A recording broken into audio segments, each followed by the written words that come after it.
할렐루야, 반갑습니다. 지난 한 주간도 은혜 가운데 여러분 잘 지내셨는지요?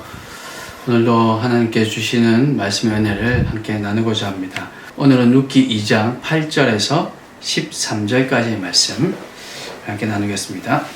룻기 2장 8절에서 13절까지의 말씀을 함께 봉독하고 나누겠습니다. 보아스가 룻에게 이르되 내 딸아 들으라. 이삭을 주우러 다른 밭으로 가지 말며 여기서 떠나지 말고 나의 소녀들과 함께 있으라.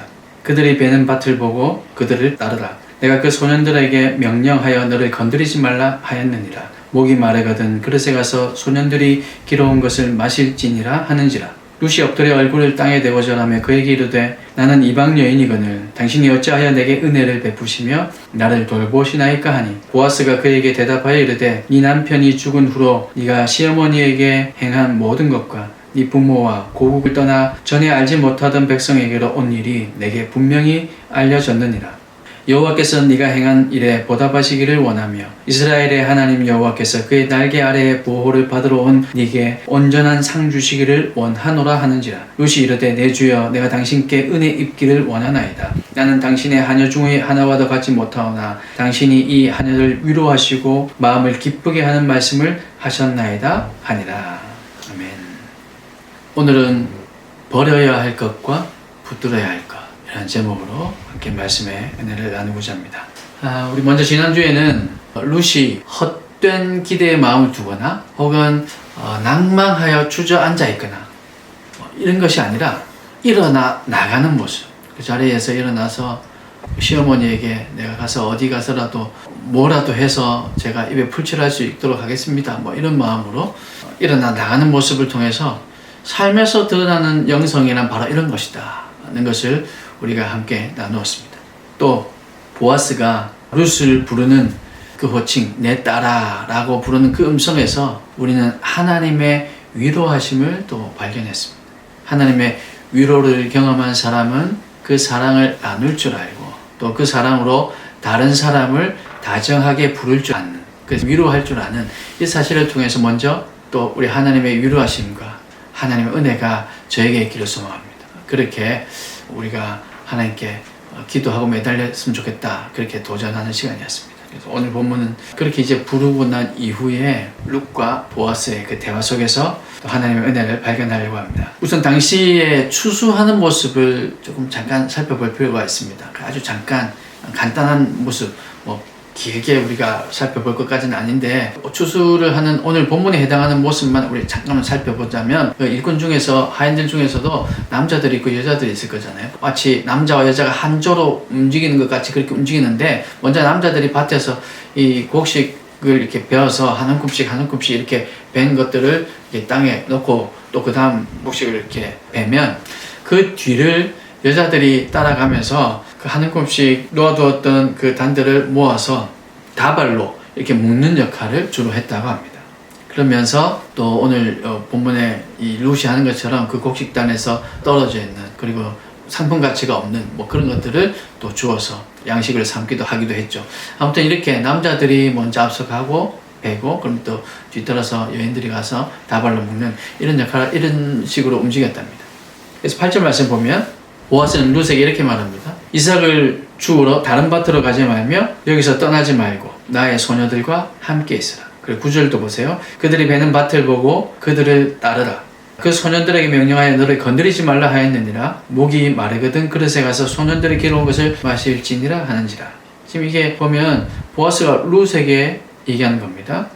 명령 같으면서도 부탁 같은 그런 당부를 합니다. 우선은 다른 밭으로 가지 말라고 하죠. 그리고 또 여기서 떠나지 말라고 합니다.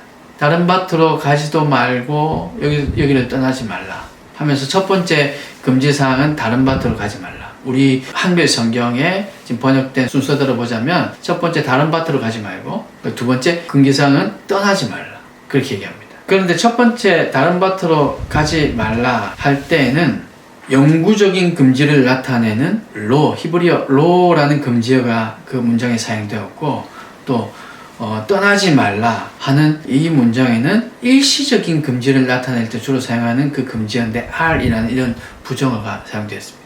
그래서 우리말과 어순이 좀 다르기 때문에 의역을 해서 해석을 해보면 뭐 이런 거죠. 여기서 이 밭에서 가급적 떠나지 말고, 지금 이 보아스의 이 밭, 보아스의 소유로 있는 여기를 가급적 떠나지 말고 이삭을 주우러 다른 밭으로도 가지 말라. 다른 밭으로 가지 말라고 할 때는 절대로 never, 절대로 가지 말라. 지금 이렇게 얘기하고 있습니다. 보아스의 밭을 떠나는 것, 또 더 이상 곡식을 주우러 오지 않는 것, 다 안 된다는 거예요. 계속 곡식 주우러 와라. 그리고 내 밭에서 주우라. 다른 밭으로 가지 말라. 이렇게 강조해서 얘기하고 있는 겁니다. 이렇게 떠나지 말라고 하는 말에는 한편으로는 자신의 밭에서 충분히 주울 수 있도록 허락하겠다는 거죠. 그러니까 주울 것도 주지 않으면서 가지 말라 이렇게 얘기하면 안 되잖아요. 그러니까 여기서 내가 네가 먹을 만큼, 네 시어머니가 먹을 만큼 충분히 줄 테니까, 이런 의미가 들어있는 거예요. 그러니까 다른 밭으로 가지 말라.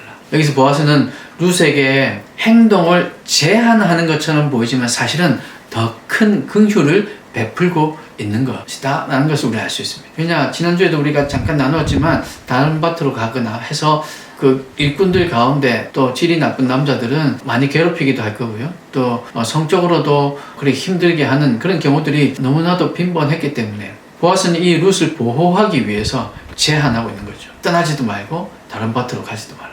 잠깐이지만 여기서 우리가 한번 또 생각해 볼 문제가 있습니다. 보통 사람들은 자유가 제한될 때 자신의 권리를 뺏긴 것 같은 생각 때문에 마음이 힘들어집니다.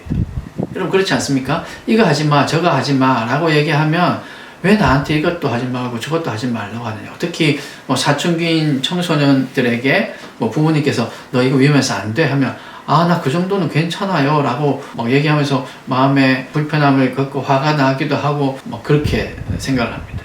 그런데 사실은 그들이 커보면 알게 되죠. 부모가 옛날에 엄마 아빠가 왜 나한테 이걸 하지 말라고 했을까. 이게 이해가 되는구나. 뭐 극단적인 예지만 조그마한 아이한테 칼을 쥐어줄 수는 없는 거잖아요. 조그마한 아이한테는 칼을 못 쥐어주게, 너는 칼은 쓰면 안 돼 라고 얘기하는 게 그 아이를 보호하는 것이고 그 아이를 위하는 것이잖아요. 오늘 본문에 보아스가 룻을 제한하는 것, 다른 밭에 가지 마, 여기를 떠나지도 마 라고 제안하는 것은 룻을 보호하기 위함, 룻에게 더 큰 긍휼을 베풀기 위함이라는 겁니다. 하나님께서 우리에게 자주 그렇게 하십니다. 하나님께서 우리에게 이것만 조금만 더 주시면 좋을 것 같은데 왜 하나님 이걸 저에게 안 주시나요? 아니면 하나님 이걸 저에게 좀 가져가셨으면 좋겠는데 왜 이걸 저에게 그냥 계속 놔두십니까? 그런데 우리가 시간이 많이 지나서 보면 그것이 하나님의 은혜였구나 할 때가 있다는 겁니다. 하나님은 인간에게 선악과는 먹지 말라고 제안하셨습니다. 인간이 보기에는 우리의 자유를 제한하는 것 같지만 그것은 사실 하나님의 크신 사랑이었던 거죠. 제한이라기보다는 사실은 보호였던 겁니다. 오늘 본문에 지금 보아스가 룻에게 하는 것이 그렇다는 거죠. 다른 밭으로 가게 되면 더 많은 곡식을 주울 수 있을 것 같지만 사실은 그렇지 않다는 겁니다. 오히려 더 큰 위험이 생길 거라는 거죠. 그래서 우리는 하나님께서 우리에게 제안하시는 것, 여러분 개인의 삶 가운데 지금도 문득문득 하고 왜 하나님 나에게 이거 안 주실까, 이거 제안하실까 하는 것들이 떠오를 겁니다. 여러분 그것을 한 번 더 생각해 보시고 한 번 더 기도해 보십시오. 어쩌면 그것이 우리의 고난이 아니라 우리를 향한 하나님의 더 큰 사랑일 수도 있다는 거예요. 여러분 그것을 꼭 깨닫고 하나님께서 나에게 지금 허락하시는 것 안에서, 하나님께서 허용해 주신 이 범위 내에서 참 자유를 누리면서 그 하나님의 은혜와 사랑을 경험해 볼 수 있기를 간절히 소망합니다. 이 보아스의 그늘을 벗어나면 험한 남자들로부터 어려운 일을 당하게 될 것을 보아스는 알았기 때문에 제안하는 것처럼 보이는 배려를 지금 룻에게 베풀고 있는 거죠. 이것이 보아스가 룻에게 베푼 첫 번째 특권입니다. 오늘 보아스가 룻에게 베푼 몇 가지 특권을 우리가 한번 살펴보고 거기서 은혜를 나누려고 하는데 이게 첫 번째 특권이에요. 두 번째는 나의 소녀들과 함께 있으라는 겁니다. 8절 말씀에 보아스의 밭에서 일하는 일꾼들과 함께 있으면 안전이 보장되기 때문에 소녀들과 같이 일하는 여인들과 함께 있으라는 겁니다. 사실 다른 밭으로 가지 말라는 것과 의미상 동일한 내용이기는 하지만 다른 밭으로 가지 말라는 것과 지금 이 같이 일하는 여인들과 함께 여기 딱 있어 이렇게 얘기하는 건 똑같은 얘기죠.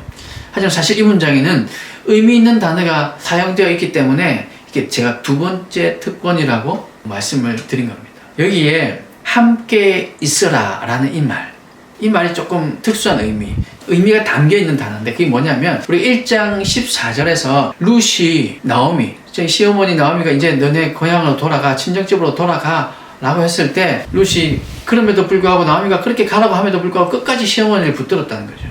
그때 사용된 그 붙쫓았다 라는 말이 함께 있으라, 우리 한글로 번역은 좀 다르게 되었지만 똑같은 단어가 사용되었습니다. 그러니까 지금 이 룻기를 기록한 사람은 의미를 담고 있다는 거죠. 룻이 시어머니 나오미를 붙여찼던 것처럼, 보아스가 지금 룻에게 얘기할 때 보아스는 그 당시에 룻이 나오미를 붙여찼더라, 이건 물론 모르긴 하지만 지금 기록한 사람은 마치 그것을 기억하라는 것처럼 보아스가 룻에게 지금 이 여인들과 나의 소녀들과 함께 있어라, 나의 소녀들을 붙여가라, 이렇게 지금 얘기하고 있는 거죠. 같은 단어를 사용하면서 룻이 보여줬던 그 행동을 다시 한번 기억나게 하는 거죠. 룻은 이 단어를 들으면서 기억났을 겁니다. 내가 시어머니를 붙여왔었지, 기억을 했을 겁니다.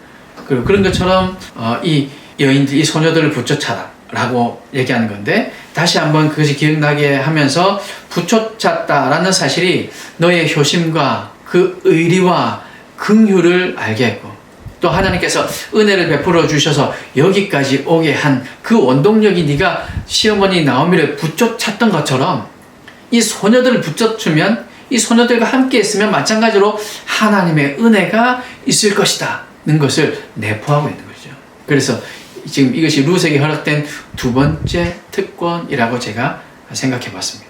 그리고 세 번째는 소년들에게 명하여 너를 건드리지 말라 라고 얘기한 겁니다. 건드리지 말라라는 이 말은 괴롭히지 말라, 방해하지 말라라는 의미로 사용된 말입니다. 룻이 곡식을 줍는데 아무런 방해거리가 없게 하라고 내가 이 소년들에게, 남자 일꾼들에게 얘기해 놨다는 겁니다.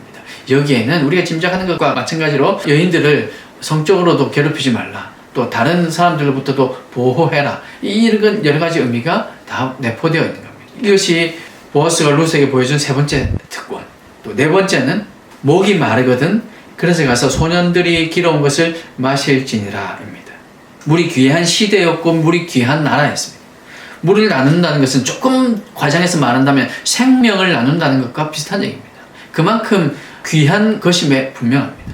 그렇게 귀한 물도 룻에게는 값없이 허용되고 있다는 겁니다. 네가 원하면 언제든지 갖다 먹으라고, 아무런 대가를 바라지 않고 주어진 네 번째 특권입니다. 그리고 14절에서 16절 우리가 오늘 읽지 않았지만 다음 주에 우리 살펴볼 이 내용에서도 또 다른 특권들, 오늘은 네 가지만 살펴보지만 또 다른 특권들이 계속 내 상에 와서 같이 먹는 특권들, 이런 특권들이 여전히 더 많이 주어지고 있는 것을 볼 수 있습니다. 이런 특권들이 주어지는 이유에 대해서 룻이 보아스에게 묻습니다. 왜 이런 은혜를 나에게 주십니까? 그렇게 묻자 11절에서 보아스가 대답합니다. 11절 말씀 보세요. 11절과 12절 말씀을 보면 보아스가 그에게 대답하여 이르되 네 남편이 죽은 후로 네가 시어머니에게 행한 모든 것과 네 부모와 곡을 떠나 전에 알지 못하던 백성에게로 온 일이 내게 분명히 알려졌느니라. 그리고 12절도 보세요. 여호와께서 네가 행한 일에 보답하시기를 원하며 이스라엘의 하나님 여호와께서 그의 날개 아래에 보호를 받으러 온 네게 온전한 상 주시기를 원하노라. 이것이 지금 그 룻의 신문에 대한 보아스의 대답입니다. 보아스는 그 이유에 대해서 너의 효심과 너의 의리를 내가 보았기 때문에 불쌍한 상황에 있는 너를 돕는 것이다 라고 말하면서도 한편으로는 부모와 고국을 떠나 알지 못하던 백성에게로 온 일, 알지 못하던 백성이 누굽니까? 지금 이스라엘 백성들 얘기하는 거죠. 모압 땅, 모압 자기의 고국을 떠나서 자기의 가족들을 다 버리고 지금 이 알지 못하던 이스라엘 백성에게로 온 일 때문이다, 이렇게 얘기하는 겁니다. 여러분, 이 일은 의미가 있습니다. 부모와 고국을 떠났다는 말은 그것으로 끝이 아니라 떠난 이후 그 발걸음을 어디로 옮겼느냐. 그냥 떠났다, 떠나서 가만히 있는 게 아니잖아요. 떠나서 그 발걸음을 어디로 옮겼느냐 하면 여호와 하나님께로. 이스라엘로 왔죠. 베들레헴으로 왔습니다. 그 말은 결국 여호와 하나님께로. 나오미가 네 친정으로 돌아가라고 할 때 어머니가 섬기는 그 하나님을 나도 섬기겠습니다 라고 고백했거든요. 그러니까 여호와 하나님께로 그 발걸음을 옮겼다는 겁니다. 비록 보아스는 개인적인 차원에서 헤세드의 그 은혜를, 헤세드를 베풀었다 할지라도 룻에게 불쌍해 보여서 그랬다 할지라도 하나님께서는 그 보아스를 통해서 룻에게 진정한 헤세드, 하나님께서 주실 수 있는 그 헤세드를 경험하게 하고 계신 겁니다. 하나님을 믿기로 선택한 그 선택의 결과가 결코 틀리지 않았음을 보여주고 계시는 거죠. 부귀영화를 주겠다는 거 아닙니다. 뭐 좋은 사람 만나게 해주겠다, 뭐 지금 이런 건 아닙니다. 하지만 지금 이 룻에게 보아스가 베푸는 이 긍휼, 이 긍휼을 통해서 네가 믿는 하나님, 네가 믿기로 선택한 하나님은 이런 하나님이다 라고 지금 얘기해 주고 있는 겁니다. 사랑하는 여러분, 룻에게 특권이 허락된 이유. 그 이유가 정말 뭘까요? 보아스의 긍휼의 마음이 분명히 그 이유인 것은 분명합니다. 보아스가 룻에게 긍휼의 마음을 그렇다면 품을 수 있었던 그 이유. 그 이유는 룻이 시어머니 나오미에게 어떻게 했는지를 이 보아스가 다 듣고 알았고, 자신의 조국 모압을 떠나고 부모 형제를 떠나 하나님을 섬기겠노라 그렇게 고백하며 이스라엘로 베들레헴으로 왔기 때문입니다.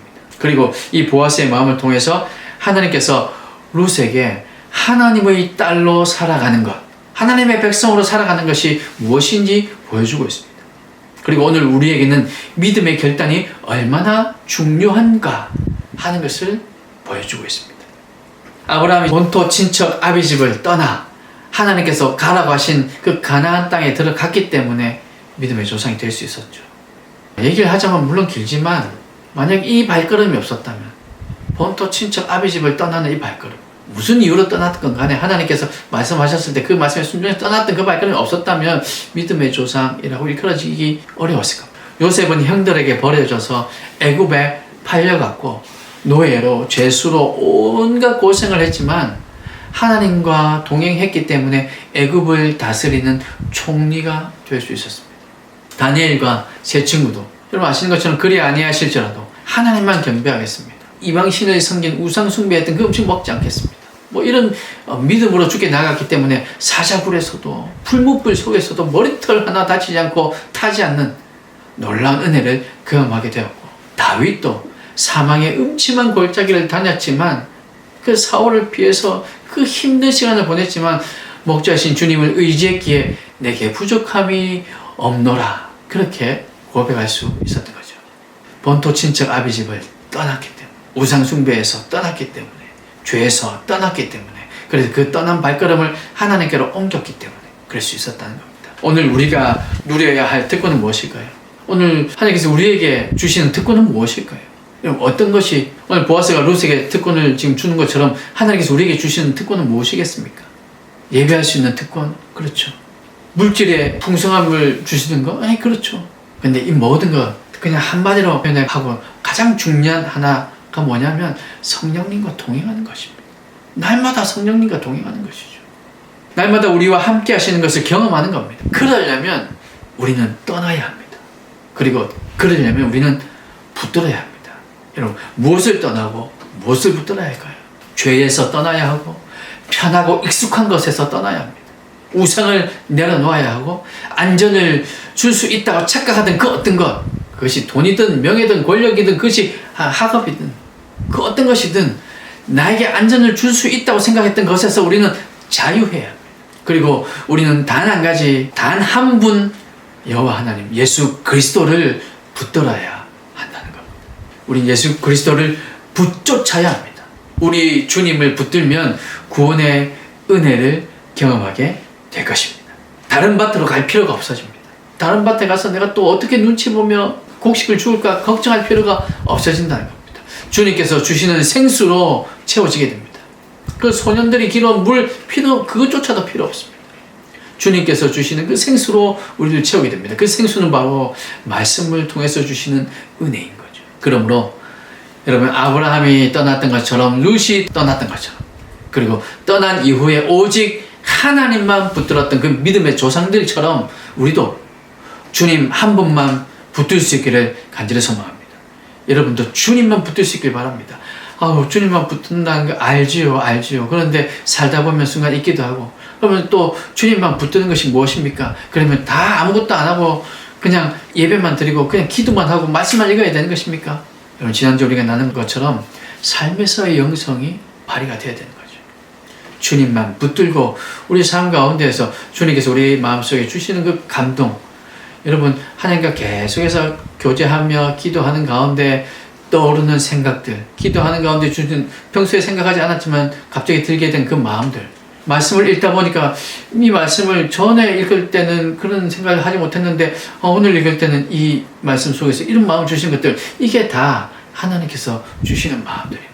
여러분, 이것을 붙들어야 되는 거죠. 그리고 이것을 붙들고 이거에 순종하는 것, 그것이 주님을 붙드는 것입니다. 교회다운 교회는 죄의 유혹을 떠나고 본토 친척 아비집을 떠나서 주님만 붙드는 교회가 되기를 간절히 소망합니다. 성령의 은혜를 체험하고 하나님께서 허락하신 그 특권들을 경험할 수 있는 교회로 세워져 갈 줄 믿습니다. 그런 교회로 우뚝 서서 이 땅에 있는 많은 하나님의 백성들, 여전히 주님께로 돌아와야 할 그 주님의 그 백성들을 함께 불러서 그들과 함께 이렇게 죄의 유혹에서 떠나지만 그러나 오직 주님만 붙드는 그런 공동체를 세우고자 합니다. 이 공동체를 세우는 일에 함께 동행해 주시고 동력해 주시고 기도해 주시고 또한 여러분도 한 주간 죄와 우상 숭배에서 떠나서 하나님의 은혜와 사랑을 붙드는 오직 예수 그리스도만 붙드는 한 주간 되셔서 하나님께서 허락하신 그 특권, 성령님께서 동행해 주시는 그 특권을 여러분 모두가 다 누리는 은혜의 한 주간 다 되시기를 주님의 이름으로 축복합니다. 함께 기도하겠습니다.